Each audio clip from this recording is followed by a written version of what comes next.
RTS Info, Sandra Timmerli. Alain Berset, victime d'une tentative de chantage. C'est la Weltwoche qui le révélait hier. Le jour même de sa réélection au Conseil fédéral en décembre dernier, une personne exigeait de lui le versement d'une somme de 100 000 francs, faute de quoi elle révélerait au grand public des documents compromettants.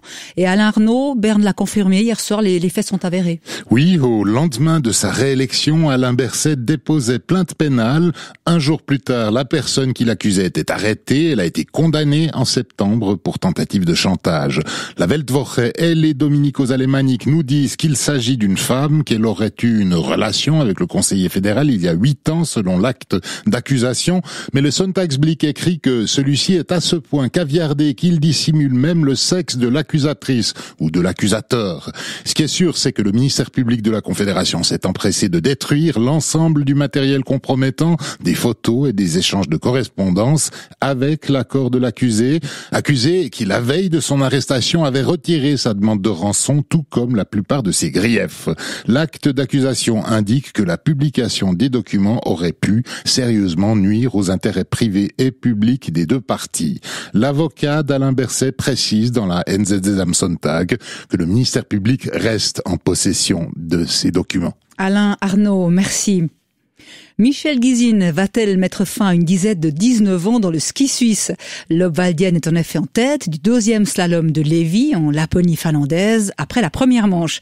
Une première place qu'elle partage toutefois avec la Slovaque Petra Vlhova. Les deux femmes ont 23 centièmes d'avance sur Wendy Holdener et 37 centièmes sur l'américaine Michaela Schifrin. Alors que Mélanie Meillard est sortie.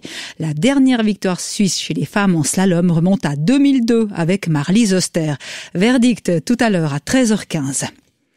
Les dirigeants du G20 réunis en sommet virtuel en cette fin de semaine ont promis de ne reculer devant aucun effort pour garantir un accès équitable au vaccin contre le Covid-19, selon un brouillon de ce qui devrait être la déclaration finale du sommet cet après-midi, selon des journalistes qui y assistent. Le sommet, organisé par l'Arabie Saoudite, a commencé hier soir. Il est depuis suivi avec plus ou moins d'assiduité. Le président américain Donald Trump a par exemple rapidement quitté les débats pour aller jouer au golf. Les demandes d'images et vidéos pédopornographiques a augmenté en Europe pendant le confinement imposé pour lutter contre la propagation du coronavirus. Europol, l'agence européenne de police, citée par la NZZ am Sonntag, parle d'une hausse de 30%. En Suisse, la police fédérale a fait le même constat entre les mois de mars et de mai. 14 combattants de milices pro-Iran au moins ont été tués la nuit dernière dans des raids aériens nocturnes visant leur position dans l'est de la Syrie, rapporte l'Observatoire syrien des droits de l'homme. Selon l'ONG, ces frappes menées à la frontière avec l'Irak portent la signature d'Israël, mais pour l'heure, l'État hébreu n'a pas réagi à ces affirmations. Les Burkinabés élisent leur président aujourd'hui sur fond de montée des violences djihadistes qui ont déjà fait plus de 2000 morts cette année et qui vont empêcher le vote dans des centaines de villages.